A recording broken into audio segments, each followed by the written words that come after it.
Dan pemirsa, berikut kita simak wawancara eksklusif kami bersama Gubernur Bali Imade Mangkupastika dengan topik Bali Tetap Optimis. Om Swastiastu. Om Swastiastu. Salam Indonesia, pemirsa, bagaimana kabar Anda? Kembali kami menjumpai Anda dalam program wawancara eksklusif. Saya Jero Jumiwi, kali ini saya punya tamu istimewa dan kebetulan saya sudah berada di kantor beliau, yaitu kantor Gubernur Bali, dan sudah hadir bersama kita Bapak Gubernur Bali, Bapak Imade Mangkupastika. Rahajeng Pak Gubernur. Rahajeng. Sapunapi gatre Bapak. Becik. Inggih, ini Becik kebetulan bisa. Akhir tahun, jadwal Bapak padat dan terima kasih banyak kami diterima di kantor. Iya, makasih. Inggih. Tetap segar Pak, walaupun suasana niki sedang kita berjuang untuk pariwisata dan termasuk untuk Gunung Agung Pak. Ya, memang kita harus terus optimis ya menghadapi apapun, karena kalau kita pesimis kita sudah kalah belum perang. Betul. Ya, kita harus tetap optimis bahwa kita memang punya kekuatan, kita punya modal yang cukup untuk maju ke depan lebih baik lagi. Baik. Nah Pak Gubernur, kita sudah tiba di penghujung tahun dan kalau melihat kilas balik selama tahun 2017 ini, bagaimana evaluasi pembangunan Bali Pak? Astungkare semua berjalan dengan baik ya. Ditandai dengan misalnya kalau output dan outcome suatu pembangunan kan itu masalah kemiskinan, masalah pengangguran, usia harapan hidup, angka kematian bayi, angka kematian ibu waktu melahirkan, partisipasi sekolah, itu yang menjadi ukuran-ukuran biasanya dalam pembangunan. Nah, kalau melihat apa data statistik yang ada, kita cukup baik ya. Pembangunan ekonomi kita juga terus di atas nasional dan di atas angka 6% setahun, dan ini membawa harapan yang baik. Kemudian juga capaian-capaian di bidang pariwisata, pembangunan akomodasi, kita sudah secara 8 tahun berturut-turut menjadi the best destination in the world. Bali itu 8 tahun berturut-turut kita punya resort terbaik, kita punya spa terbaik, kita punya restoran terbaik, kita punya airport termasuk terbaik nomor 3 di dunia, dan kunjungan dari tahun ke tahun naik terus. Dan nama Bali di luar Bali saya kira semakin dikenal. Dan ini satu modal dasar bagi kita untuk maju lebih baik lagi. Walaupun sekarang ini ada penurunan karena gejala erupsi Gunung Agung kita. Tetapi saya kira segera akan recover. Baik Pak, banyak sekali prestasi Bali dan tadi Bapak sampaikan 8 tahun berturut-turut, tentu itu tidak mudah Pak ya. Iya. Baik. Nah, kalau melihat 2018 Pak yang akan datang, yang sesaat lagi ini, proyeksinya seperti apa Pak?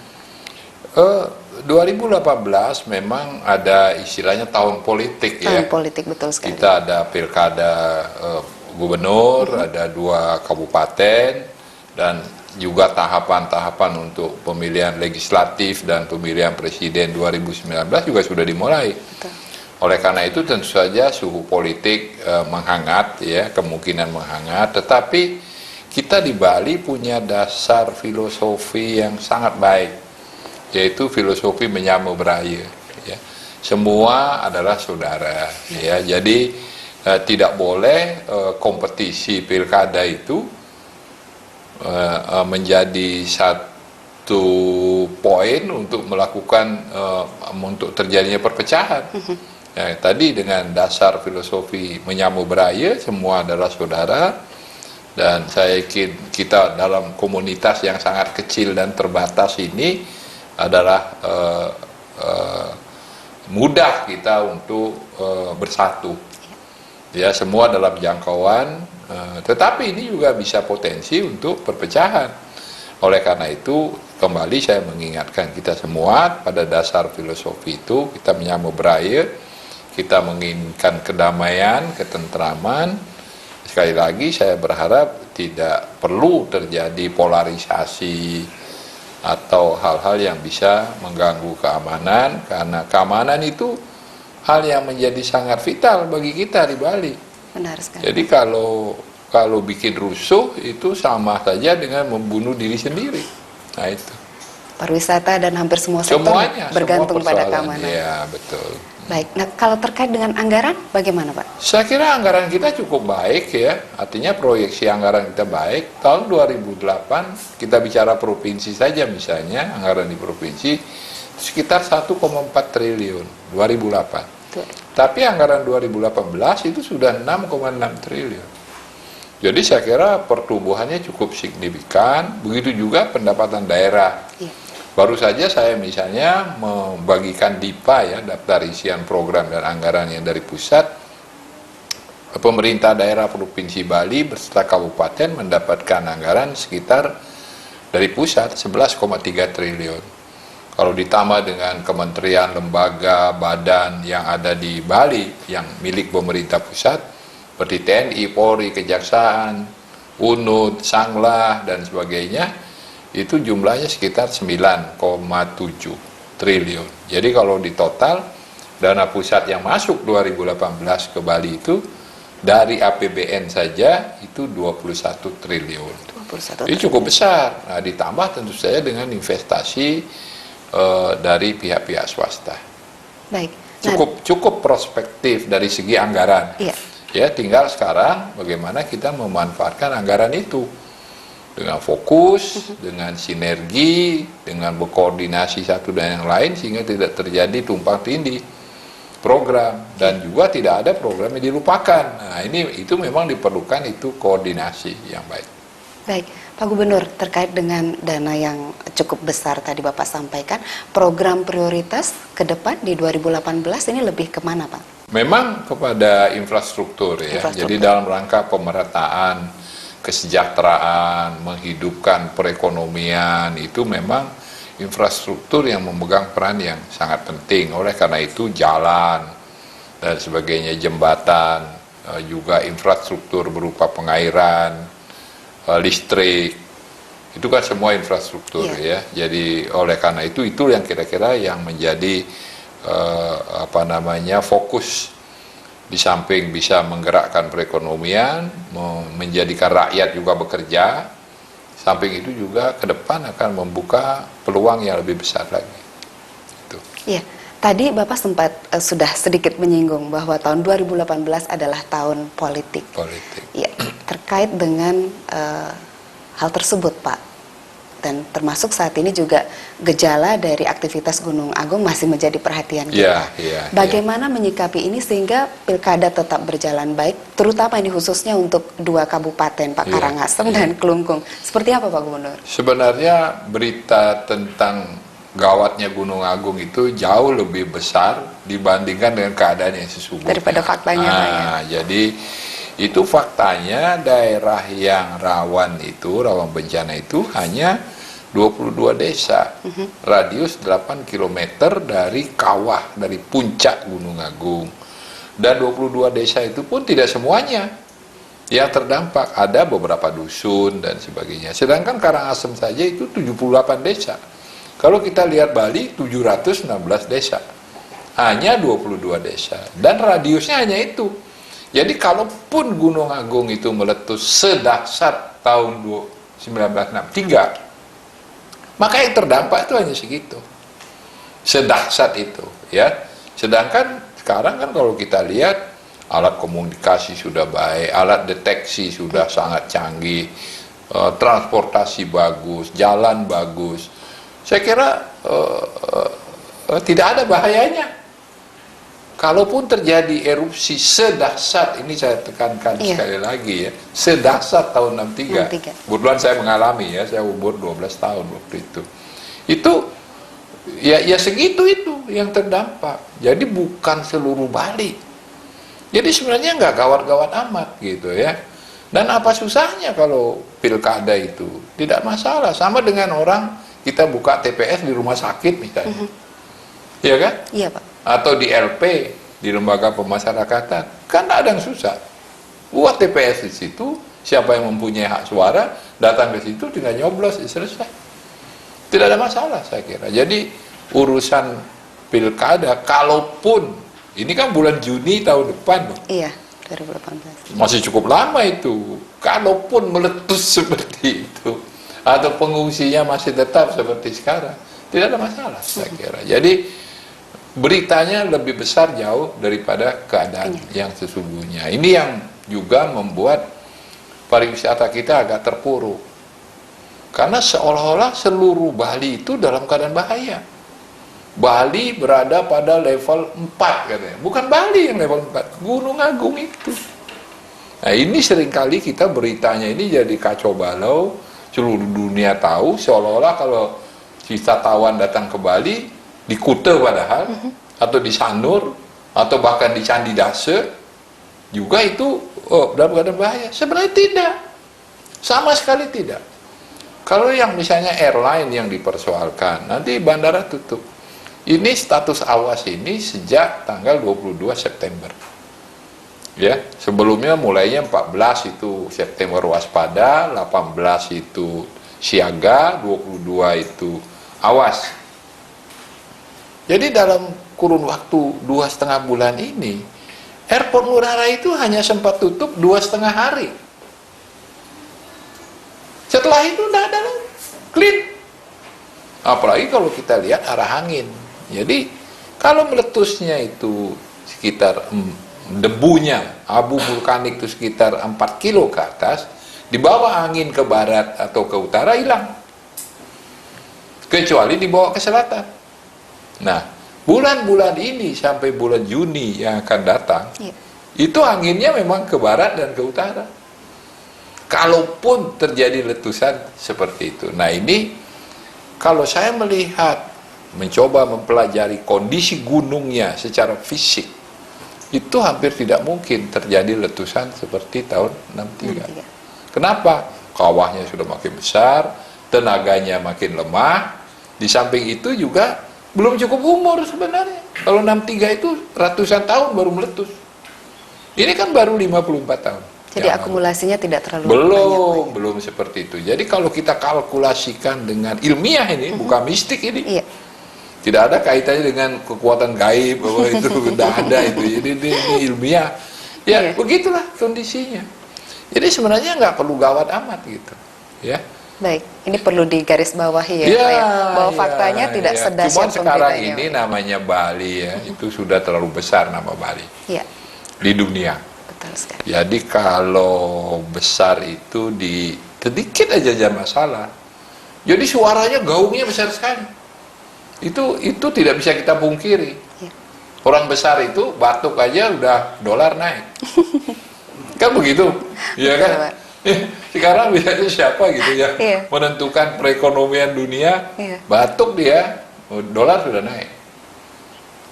Itulah yang terjadi. Ini Gunung Agung, saya terus terang aja, di satu pihak kita bangga ya dengan kebesaran nama Bali. Ya coba kita keluar negeri kemana-mana, makin top nama Bali itu.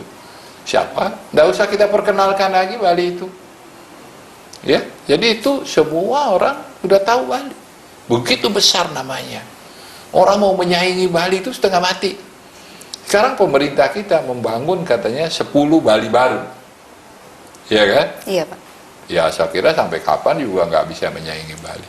Menurut saya, kalau kita tetap jaga dengan baik. Tergantung kita saja sekarang. Oke? Upaya menjaganya itu, Pak ya? Ya, supaya tetap baik. Kita semua. Betul. Semua masyarakat Bali. Yang bekerja di Bali, yang nyari makan di Bali, yang punya usaha di Bali, kita orang Bali sendiri, ya harus jaga dengan baik. Baik, Pak Gubernur, tadi Bapak sempat menyampaikan kalaupun seandainya meletusnya itu sedahsyat tahun 63. Berarti kira-kira bagaimana usulan recovery terhadap kembali itu? Ini kan persoalan perasaan ya. Jadi aman itu sebenarnya persoalan perasaan yang berdasarkan terwujud dari opini. Jadi kalau opini yang beredar seperti itu membuat perasaan orang takut. Kalau takut orang tidak mau datang. Jadi mari kita semua optimis, saya katakan tadi, kita perang propaganda, kita nyatakan seperti apa yang saya sampaikan tadi. Itu nggak mengada-ada, itu fakta. Maka saya bilang tadi ini bukan mistik, Iya. tapi ini ilmiah. Iya. Fisiknya memang begitu. Mari kita viralkan ini ke dunia. Karena ini persoalan perasaan tergantung opini. Opini tergantung media. Baik media mainstream maupun media sosial. Nah, ini kuncinya di sini. Jadi sebentar juga akan bisa recover. Kalau menurut saya, kalau kita semua ini bangkit. Jangan justru diserem-seremin. Nah, kalau diserem-seremin ya sampai kapan juga nggak bisa recovery. Orang punya duit, ngapain datang ke Bali katanya ngeri. Mendingan datang ke tempat lain yang menyenangkan, nggak ngeri katanya kan gitu. Nggak usah jauh-jauh lah. Mendingan saya pergi ke Banyuwangi katanya. Atau ke Labuan Bajo, atau ke Jawa Tengah, ke Borobudur, atau ke Danau Toba, indah juga kok katanya. Nah itu, ini yang wisatawan domestik saja, apalagi kalau dari luar. Pemahaman mereka kan sangat kurang tentang keadaan kita sesungguhnya. Ini semua karena pengaruh media, baik media mainstream maupun media sosial. tadi itu, Pak. Orang gunungnya lah meletus, tiba-tiba beredar itu seolah-olah Gunung Agung sudah meletus, padahal letusan gunung apa itu? Iya. Langsung viral. Nggak ada apa-apa. Lahar dingin, hancur lebur rumah-rumah. Nggak ada satupun rumah yang hanyut kemarin lahar itu. Nggak ada. Orang itu sebenarnya hanya abu, kena hujan, kemudian mengalir ke sungai-sungai dan ke celah-celah. Satupun longsor aja nggak ada kok. Akibat itu. Jadi itulah sebenarnya. Tapi yang foto yang beredar kan seolah-olah rumah-rumah hanyut, binatang-binatang hanyut, semua seru sekali. Nggak tahu siapa yang pasang itu. Nah, harus kita jawab ini. Jadi kuncinya sebenarnya untuk recovery cuma satu. Perang media. Propaganda yang benar. Berikutnya, tentu saja para pelaku pariwisata juga harus kooperatif. Jangan jual mahal-mahal dulu. Buatlah event-event yang menarik sehingga orang datang. Buktikan orang datang aman. Buktikan. Pemerintah juga kita menghimbau event-event mereka, misalnya ada seminar, workshop seperti waktu Bom Bali 1 dan 2 dulu. Iya. Arahkanlah ke Bali. Supaya semua bisa membuktikan. Seeing is believing katanya. Kalau nggak lihat, nggak percaya. Lihat, rasakan di sini. Kalau perlu jalan-jalan ke Candi Dase, ke dekat-dekat gunung itu loh, ke Rendang, itu tempat pemantauan itu dekat sekali. Kelihatan jelas. Nggak apa-apa kok. Sekarang banyak turis datang ke sana. Banyak, Pak. Banyak. Iya. Ya, wartawan juga penuh 24 jam di situ tinggal. Jadi saya lihat, cuman jangan diserem-seremin itu aja lah. Baik, Pak Gubernur, tadi Bapak sudah menyampaikan berarti poin-poin mendesak yang perlu dilakukan untuk membangkitkan sektor Iya. pariwisata sekaligus sektor perekonomian lainnya. Iya. Berarti ada perang media, propaganda, begitu Iya. Pak ya. Event iya. Juga, dan ada hal lain mungkin Pak, termasuk membangkitkan sektor-sektor lain selain pariwisata. Oh iya, begini ya, ini satu hal yang mungkin sangat strategis ya. Selama ini kita sangat tergantung hidup kita kepada pariwisata. Kalau pariwisata anjlok, maka dunia sudah seperti kiamat. Kita yang bekerja di sana langsung mungkin dikurangi jam kerja, tidak dapat bonus, tidak apa, kita takut PHK dan sebagainya. Karena itu akan berdampak luas sekali. Menurut saya, ini saat yang baik untuk kita refleksi, apa tidak mungkin kita kembali ke pertanian? Sebagian anak-anak muda kita yang selama ini semua melarikan diri ke dunia pariwisata, seakan-akan mereka dunia pertanian itu membawa malapetaka bagi mereka. Kenapa kita nggak kembali dengan teknologi tepat guna yang ramah lingkungan?